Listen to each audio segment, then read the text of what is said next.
Could this be the reason why South Africans don't like foreigners? You see the tall building there, it is owned by a foreigner, African foreigner. This is where they live. This is where they take our girls to. They sleep with our girls. You see there's a building there. This is the reason South Africans don't want foreigners in our land. This is the reason why I am angry. This is the reason. Look at the buildings. Look at the buildings. No South African person is here. What do you know?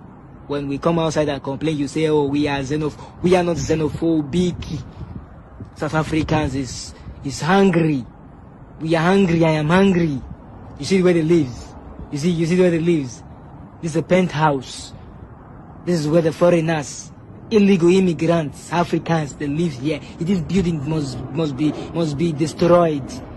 This building must be destroyed. This is why I'm angry. Personally, I don't.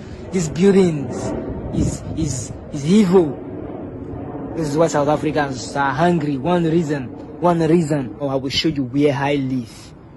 You see that? This is a small hut. This is where I live. This is where a foreigner lives. Foreigners that doesn't pay taxes. This is where they live. This is where I live. This is my land, but I live in this small shack. Can you see the smaller building there? That's a smaller building. This is where I live. We live here, South Africans. 42 South Africans live here. This is a small house, but a foreigner lives here. A foreigner that doesn't pay taxes, they lives here. They sell drugs and they build this mansion. This is not how I am angry. Now you've seen the building. I am angry. South Africans need to chase them away. The foreigners, the immigrants need to go. These girls who are sleeping with foreigners, they must never think they're going to control us. This is our country. Could this be the reason why South Africans don't like foreigners? Like a Ghanaian man called Mr. Richard Ahiaba, he's the communication director of MPP, shares his experience back in South Africa, Johannesburg. Like, he just went there for holidays, but he had terrible experience when he went there. So he shares a lot of factors. Maybe these are some of the contributing factors that's making South Africans not to like foreigners. He made mention that South Africans, most of them are always angry. And economically, they are trapped. Like, they just want someone to vent their anger at. Could this maybe the reason why they are always mad at foreigners? Like, they don't want foreigners in their country. Could this be the reason? Listen to what he got to say. You know, I've told myself I won't go to South Africa again. I've been in South Africa once, and I went to Johannesburg. The history was terrible. The experience was bad. The people are just angry. They're angry. And I'm not sure who they're angry at, but the white people who oppress them. Now, they can't confront them.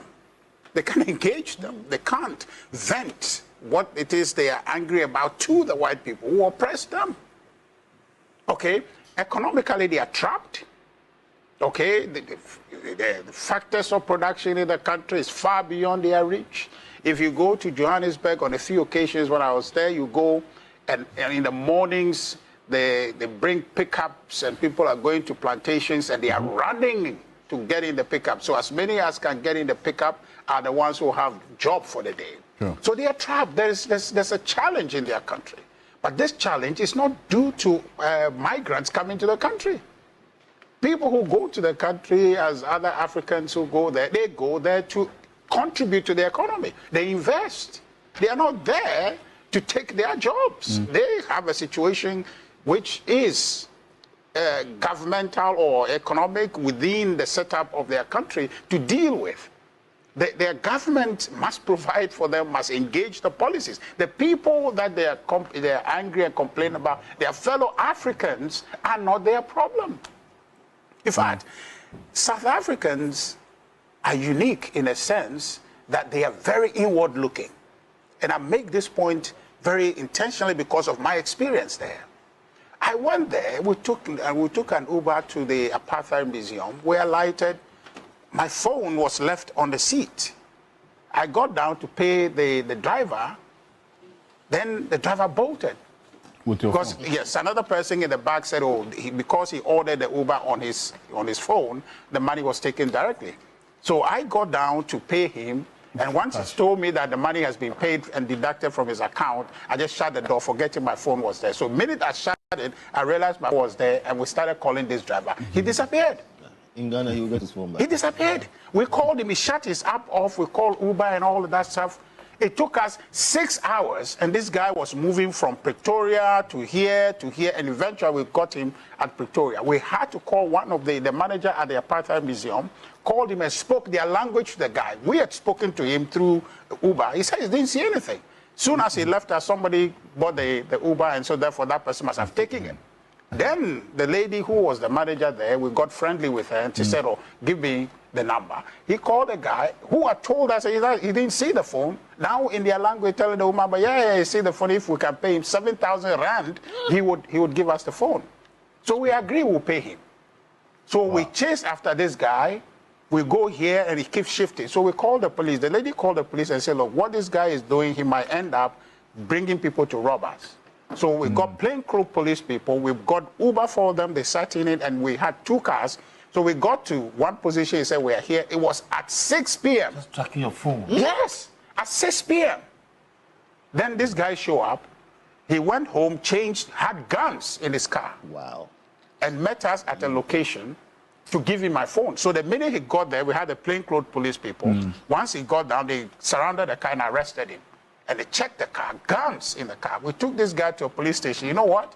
He was arrogantly telling the police people that, why are they taking the sides of foreigners against him? That's what he told the police. That's what they told them in their language. So it was a lady who was explaining this to us. So